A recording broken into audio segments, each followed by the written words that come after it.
Shalom saudara-saudara yang dikasihi oleh Tuhan. Bagaimanakah saudara menilai intervensi Allah di dalam kehidupan kita? Atau saya mau katakan intervensi Allah di dalam kehidupan manusia. Saudara, intervensi Tuhan kepada kehidupan manusia menunjukkan Allah peduli kepada kehidupan kita. Allah tidak hanya tinggal jauh di sana, atau hanya menonton kehidupan manusia, tetapi Allah terlibat di dalamnya.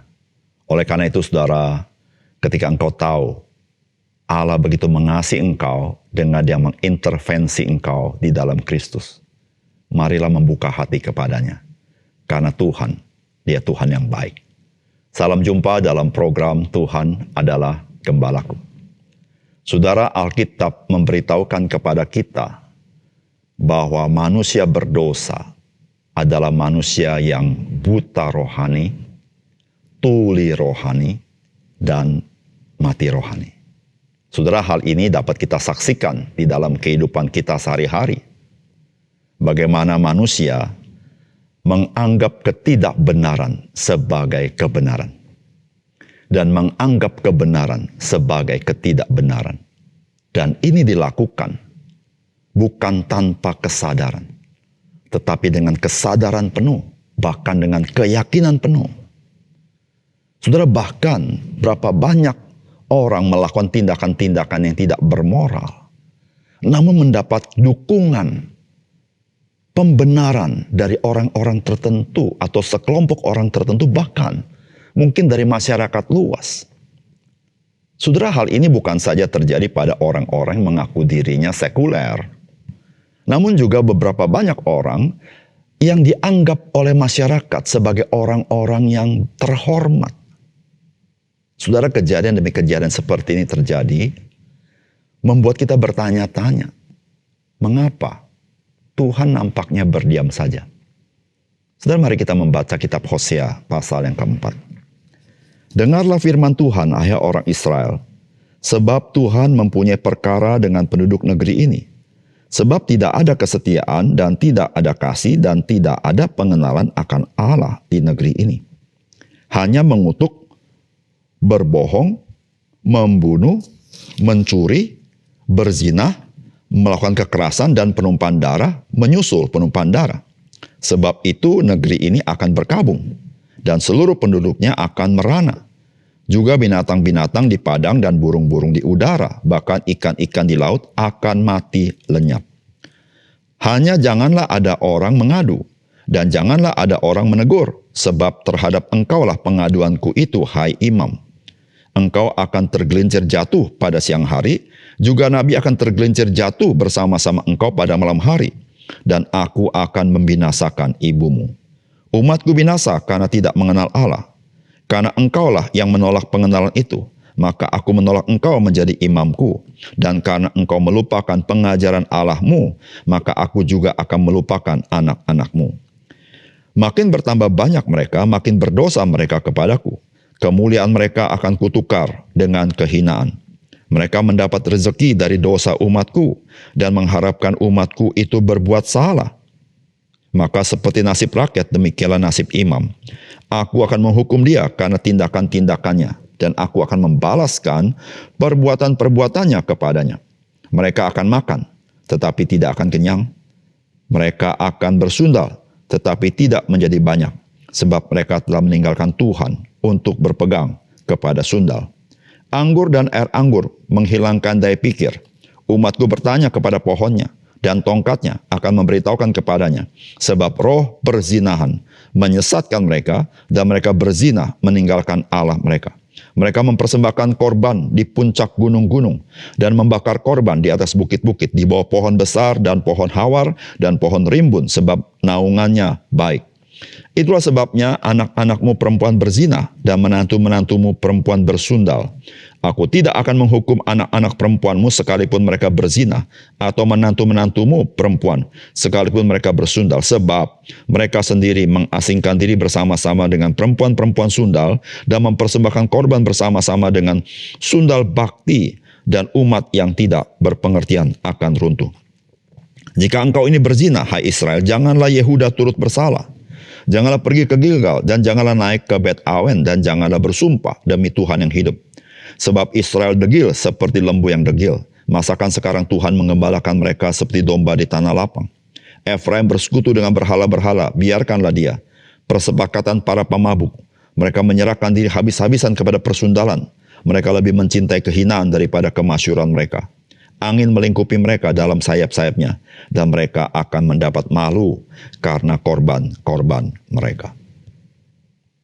Saudara yang dikasihi oleh Tuhan, dalam bagian firman Tuhan ini, kita mengetahui apa yang Tuhan cari dari kita sebagai orang-orang percaya, yaitu kesetiaan, kasih, dan pengenalan akan Tuhan. Saudara, itu yang tidak ada di tengah-tengah bangsa Israel. Sehingga saudara, ketika hal-hal itu tidak menjadi buah dalam hidup mereka, yang terjadi adalah seperti ini, yaitu yang ada hanya mengutuk, berbohong, membunuh, mencuri, berzina, melakukan kekerasan, dan penumpahan darah menyusul penumpahan darah. Saudara, ini terjadi di tengah-tengah bangsa Israel. Tapi hari ini, itu juga yang kita dengar bukan tiap hari. Kenapa? Karena saudara-saudara, tidak ada buah dari pekerjaan Roh Kudus, yaitu kesetiaan, kasih, dan pengenalan akan Tuhan. Saudara, kita tidak dapat hidup di dalam dua dunia sekaligus, yaitu dunia kekudusan dan dunia kenajisan.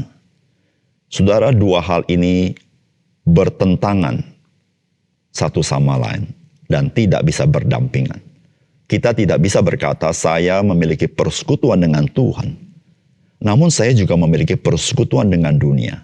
Alkitab berkata, jikalau engkau mencintai dunia, maka cinta kepada Tuhan tidak ada di dalam hatimu. Saudara, apakah pesan firman Tuhan bagi kita? Yang pertama, tidak mengenal Tuhan adalah kebinasaan. Mengenal Tuhan adalah hidup yang kekal. Saudara, Alkitab berkata, hanya janganlah ada orang mengadu dan janganlah ada orang menegur, sebab terhadap engkaulah pengaduanku itu, hai imam. Engkau akan tergelincir jatuh pada siang hari, juga nabi akan tergelincir jatuh bersama-sama engkau pada malam hari. Dan aku akan membinasakan ibumu. Umatku binasa karena tidak mengenal Allah, karena engkaulah yang menolak pengenalan itu. Maka aku menolak engkau menjadi imamku. Dan karena engkau melupakan pengajaran Allahmu, maka aku juga melupakan anak-anakmu. Makin bertambah banyak mereka, makin berdosa mereka kepadaku. Kemuliaan mereka akan kutukar dengan kehinaan. Mereka mendapat rezeki dari dosa umatku dan mengharapkan umatku itu berbuat salah. Maka seperti nasib rakyat, demikianlah nasib imam. Aku akan menghukum dia karena tindakan-tindakannya dan aku akan membalaskan perbuatan-perbuatan kepadanya. Saudara yang dikasih oleh Tuhan, bangsa Israel setelah tersesat sangat jauh. Saudara, itu dimulai dari para imam. Saudara, para imam, mereka hidup mencari keuntungan, yaitu melalui dosa-dosa umat Tuhan. Sehingga tanpa terasa ataupun mereka sadari, mereka mengharapkan umat Tuhan itu berbuat dosa. Dengan cara mereka tidak mengajarkan jalan Tuhan. Saudara, di sini memberitahukan kepada kita, sebenarnya bukan hanya bangsa Israel yang tidak mengenal Allah, tetapi imam-imam mereka pun tidak mengenal Allah. Sehingga saudara-saudara, buah yang mereka lahirkan itu adalah ketidaksetiaan. Buah yang mereka hasilkan itu adalah buah yang sifatnya asam, yaitu buah dosa. Saudara, mereka lebih mencintai harta benda daripada mereka mencintai Tuhan. Nah, saudara yang kasih dalam Tuhan, ketika seorang tidak mengenal Tuhan, maka sebetulnya dia sudah berada di dalam kebinasaan. Karena seorang yang mengenal Tuhan, dia adalah orang yang memiliki hidup yang kekal. Saudara, Tuhan Yesus pernah mengatakan kalimat seperti ini di dalam Yohanes pasal 17 ayat yang ketiga. Inilah hidup yang kekal, yaitu bahwa mereka mengenal engkau satu-satunya Allah yang benar dan mengenal Yesus Kristus yang telah engkau utus. Saudara, mengenal Tuhan di dalam Yesus Kristus, itulah hidup yang kekal. Saudara, ketika kita bicara hidup yang kekal, memang kita berbicara sesuatu yang akan datang. Hidup bersama-sama dengan Tuhan, melampaui kematian. Namun saudara-saudara, ketika Alkitab berbicara hidup yang kekal, bukan saja berbicara hidup yang akan datang.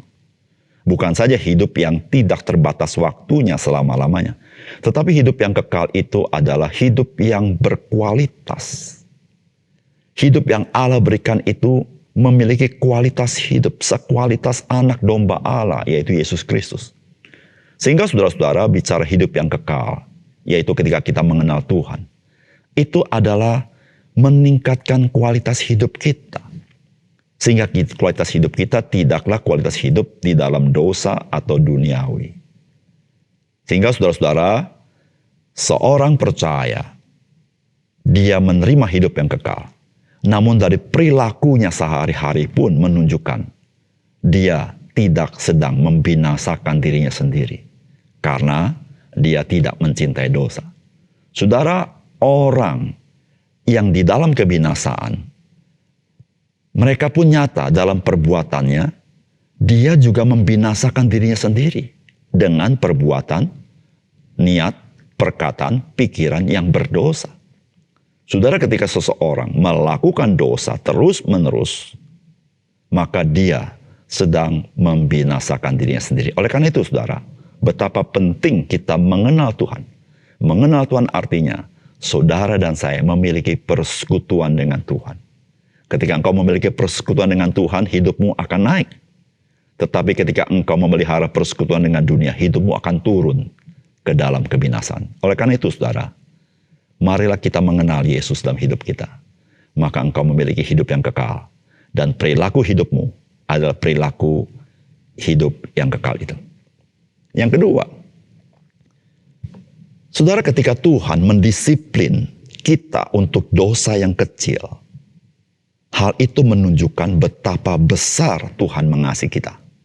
Karena Tuhan bisa saja membiarkan seseorang berkubang dalam dosa. Karena memang murka Tuhan sudah berada di atasnya. Saudara, firman Tuhan berkata begini, aku tidak akan menghukum anak-anak perempuanmu sekalipun mereka berzina.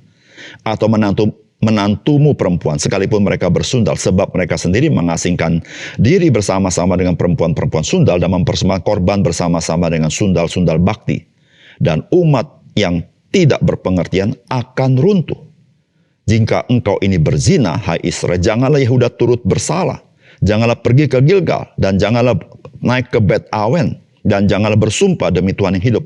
Sebab Israel degil seperti lembu yang degil, masakan sekarang Tuhan menggembalakan mereka seperti domba di tanah lapang. Efraim bersekutu dengan berhala-berhala, biarkanlah dia. Persepakatan para pemabuk, mereka menyerahkan diri habis-habisan kepada persundalan. Mereka lebih mencintai kehinaan daripada kemasyuran mereka. Saudara, ini berita yang sangat-sangat riskan dan mengerikan. Saudara, satu kata yang Tuhan katakan di dalam bagian ini, Efraim bersekutu dengan berhala-berhala, biarkanlah dia. Lalu Tuhan berkata, aku tidak akan menghukum anak-anak perempuanmu sekalipun mereka berzina. Saudara, ini kabar gembira atau kabar buruk? Saudara, ini kabar celaka.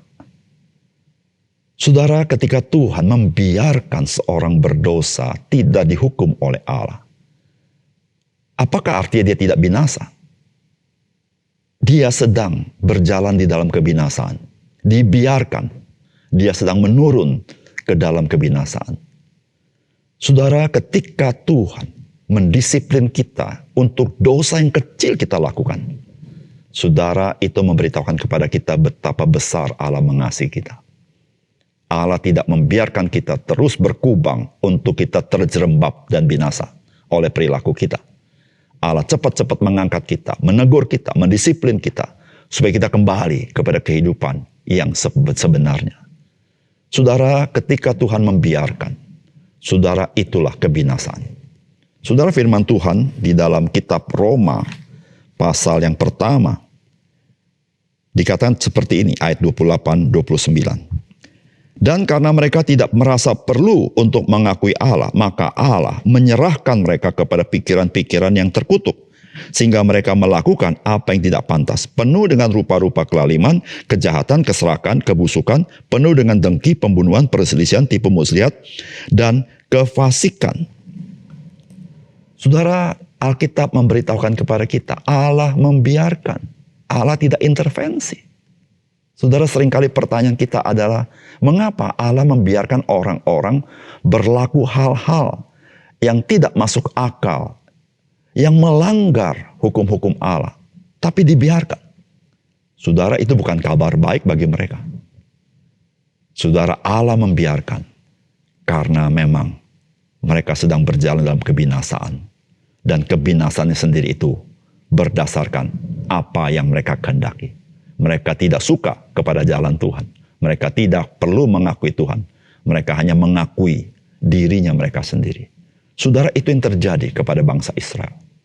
Saudara, karena itu saudara yang kasih dalam Tuhan, marilah kita menjadi orang-orang yang bijaksana. Selalu bersyukur kalau Tuhan menegur kita melalui firman-Nya. Kalau Tuhan mendisiplin kita. Saudara, hal-hal kecil kadang-kadang Tuhan mendisiplin kita. Saudara, itu memberitahukan kepada kita betapa besar kasih Tuhan kepada kita. Oleh karena itu saudara, marilah kita hidup bagi Dia. Mari kita berdoa. Bapa surga, terima kasih untuk kebenaran firman-Mu. Meteraikan firman-Mu dalam hati kami, supaya kami hidup di dalamnya, dan kami tidak terjerembab oleh kehidupan manusia di dunia ini, yang kami lihat seakan-akan dibiarkan oleh Tuhan sebagai sebuah kabar baik. Ternyata dari firman-Mu mengatakan ketika Tuhan membiarkan, sesungguhnya bukan kabar baik, tetapi murka Allah sudah berada di atas kepala mereka. Tetapi kami sebagai orang percaya, ketika Tuhan disiplin kami, sesungguhnya kami berada di bawah kasih karunia Tuhan Yesus. Terima kasih Tuhan. Dalam nama Tuhan Yesus kami berdoa. Amin.